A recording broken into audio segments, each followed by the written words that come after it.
Welcome back to Mountaineer News 2. Well, another chaos week in the book. And, now we're here in week 10 of the NFL season. Now, week 9 was definitely filled with a good bit of surprises, especially what the Steelers just did. And, I was very impressed with some of the drama that continued to go on, but thankfully there wasn't too many big upsets. But we still don't have a lot of knowledge on this NFL season, and it's week 10. So let's just keep going with the prediction machine, shall we? Let's take off this hat. Alright. Starting off, we got the Thursday night football game between the Raiders and Broncos. Now, Denver is looking pretty good. They have come back from the dead against the Houston Texans. They seem to have consistently been playing well, mostly in the fourth quarter. Then you have the Raiders, who almost pulled a big upset against Jacksonville, but they lost in the final minutes in overtime. But, if you're wondering, no, I don't think the Raiders will win. The Raiders are still terrible. I mean, Brock Bowers literally had to carry that team to even be close to Jacksonville. And plus, Jacksonville was being Jacksonville. On the other side, you have the Broncos. They've been red hot as of lately, and they're looking like they're going to be in contention for that 1 seed in the AFC. But however, they got to keep going because the Chargers are still creeping right behind them. So yeah, not going to waste too much time. Give me the Broncos. Then we have the Falcons and Colts. The Colts, I don't know what happened against the Steelers. I don't know what happened, to be quite honest with you. Man. 6 turnovers. 6 turnovers. Interesting. Indiana Jones literally reverted back to Danny Dirks. Right in front of our very eyes. But they need a rebound game, and no what better opponent than the Falcons, who nearly came back against the Patriots, but missed the PAT to tie.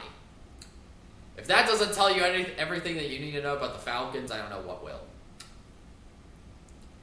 Yeah, I'm not going to waste too much time here. Give me the Colts. Then we got our Tank Bowl. We got the Browns and the Jets. Yeah, both teams are terrible. Like, really terrible. And honestly, it's very fitting that these two terrible teams have to face off against each other yet again. Cleveland is still a mess. I don't know if Dylan Gabriel is the answer, but honestly, I feel like any quarterback would struggle in this scenario. Then you have the Jets, who they really did get lucky against Cincinnati. And Justin Fields is still terrible. He's still basically a glorified running back playing at the QB position. But, there's no optimism. Look, Aaron Glenn, the Jets head coach, is likely going to get fired after this season, after one miserable year. And I think this will be a close Tank Bowl, but I think Cleveland will win.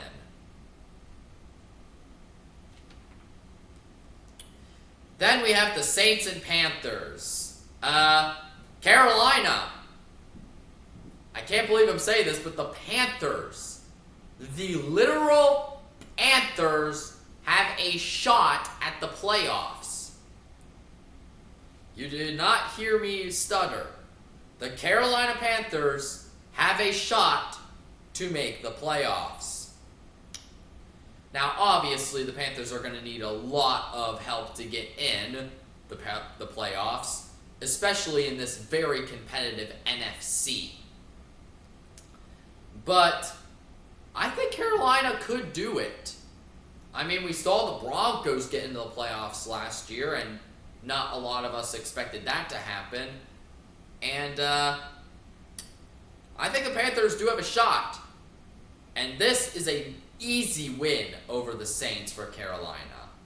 I mean, the Saints are still terrible, like really, really terrible. So, yeah, give me the Panthers big over New Orleans. Then you got the Patriots and the Buccaneers. I've seen the Patriots play, and the Patriots are currently 7-2. But I kind of don't buy them. I really don't buy the Patriots too much. Like, yes, they're 7-2, but look at the opponents that they played. I mean, you can't tell me that half the opponents they played were quality opponents. And, I mean, they do have the Bills game, and I'll give them that one. So, they beat the Bills, but I have a feeling that the Bills are probably going to be beating them again. But, yeah, I don't really trust this New England team. I really don't.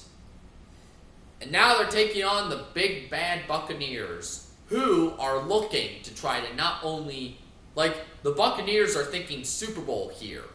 And the Buccaneers, they don't need anything to stand in their way of that ambition. And Baker Mayfield in his path. I mean, not going to waste too much time here. I won't. Buccaneers, big over New England. Then you have a very interesting game. You got the Ravens and the Vikings. The Ravens look like they're starting to get back into rhythm. I mean, they had a huge blowout win over the Dolphins, and it looks like a lot of their key players are starting to come back from injuries.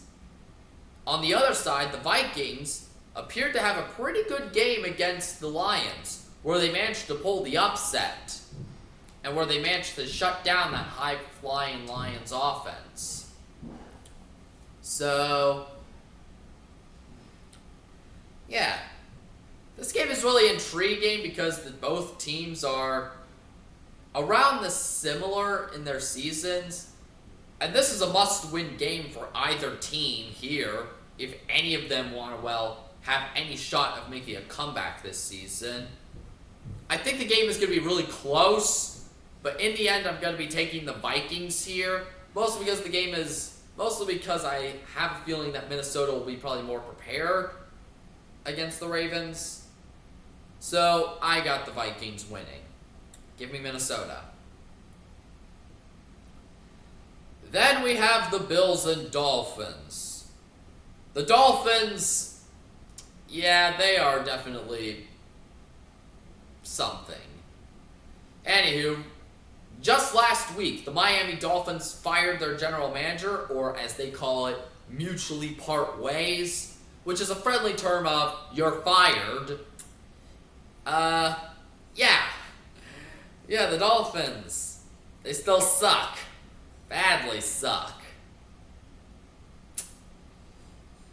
And, I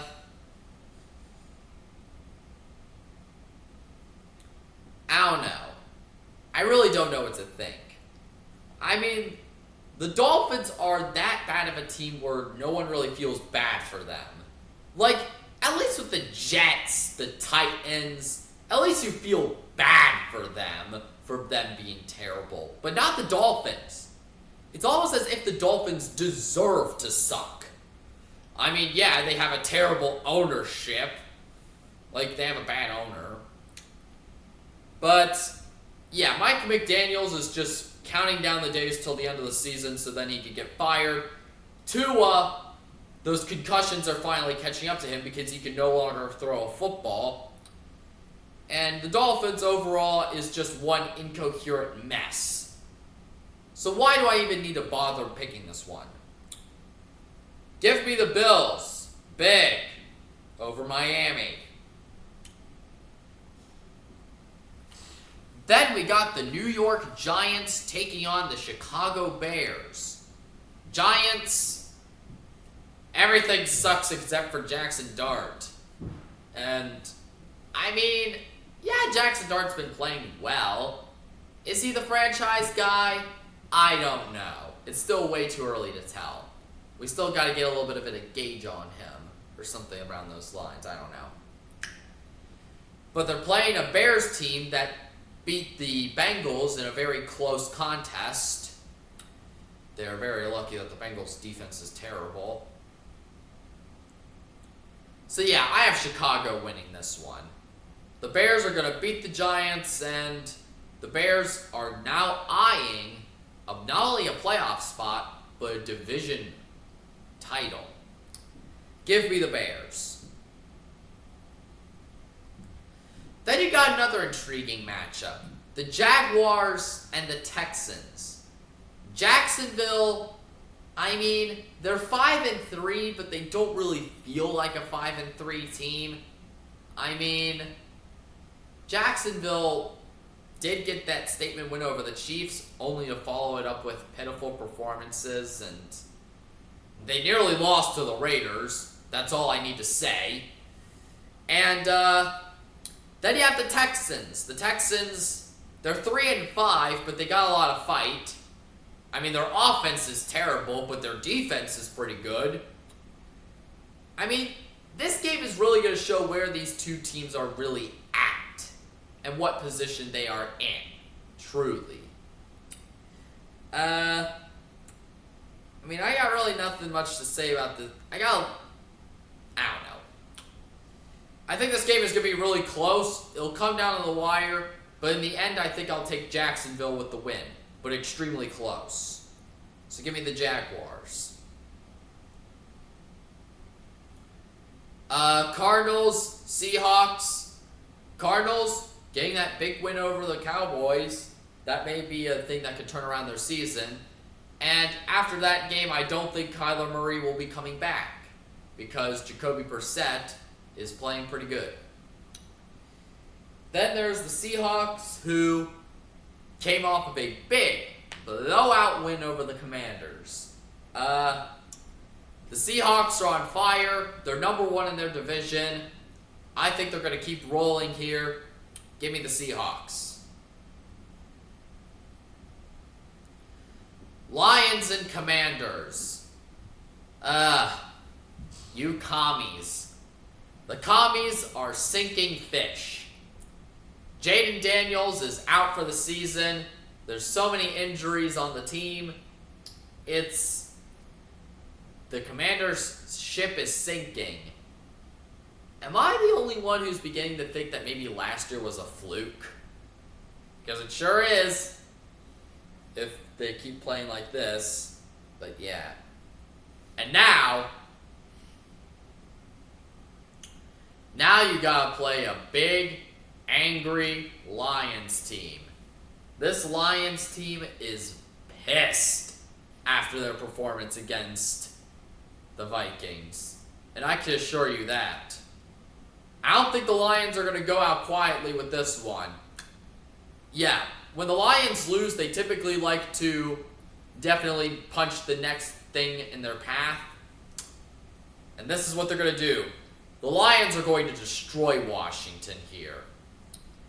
And the Lions want to try to get that rebound so then they can keep up with Green Bay in the division. So yeah, give me the Lions.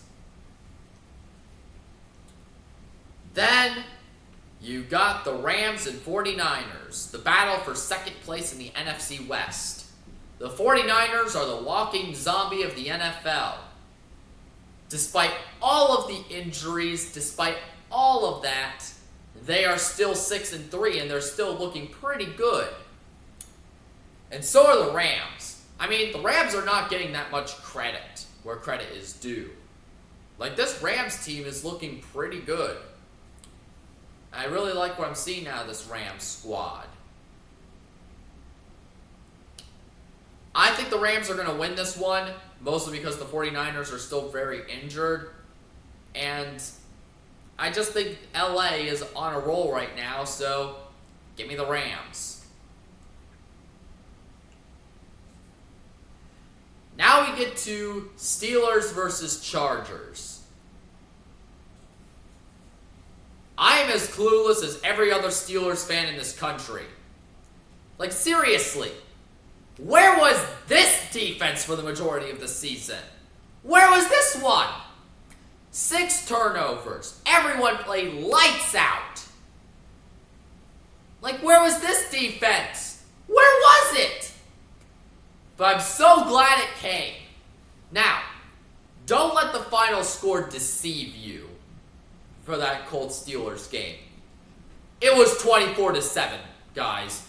Like, Pittsburgh just straight up blew out Indianapolis. Indianapolis literally just scored 2 garbage time field goals and a garbage time touchdown. Like, the game was over by the 4th quarter. Like, the game was just legitimately over by then. And, yeah, and this means that Mike Tomlin is probably keeping his job. Like, seriously. The entire Steelers fan base has been calling for Tomlin's head, and they've been calling for maybe an end of the mediocrity. And just when the fan base is about to punish the Steelers, they pull this out. It's effectively Candace trying to bust Phineas and Ferb in this scenario. Essentially, we're basically Candace here. We're trying to bust Mike Tomlin for his idiocy and for the pathetic performances, only for him to pull that performance against the Colts. Can anyone explain this to me? Like, can anyone explain this? But I'm so glad it is. But overall, the Steelers have been inconsistent. That's what I'm going to say, inconsistent. On the other side, you got the Chargers, who survived a scare against the Tennessee Titans. And the Chargers really have been dealing with a ton of injuries, especially on the offensive line. And the Chargers, well, they definitely need to win this one. This is a must-win game for both teams, because it's really going to show where these two teams are at, and both of them have been playing really equal level right here. This is a 50-50 game, a toss-up, but because I'm a Steelers fan, I'm taking the Steelers. Hopefully I don't regret this decision. Lastly, you got the Eagles and the Packers. I mean, how did Pittsburgh lose to this team? Like, come on. Like, it doesn't make sense. I mean, you lost Tucker Kraft for the remainder of the season. They looked very bad against a Panthers team. The Eagles are coming off of a bye week. Yeah, I got Philadelphia winning this one easily. Give me the Eagles. And that'll be it. That's the end of me for today. Thankfully, I'm not filming this late at night. So, I'm Mountaineer News 2. Goodbye, everyone. And now, I'm going to go try to figure out this playoff picture. Because trust me, when you look at it, you're going to think you're on drugs.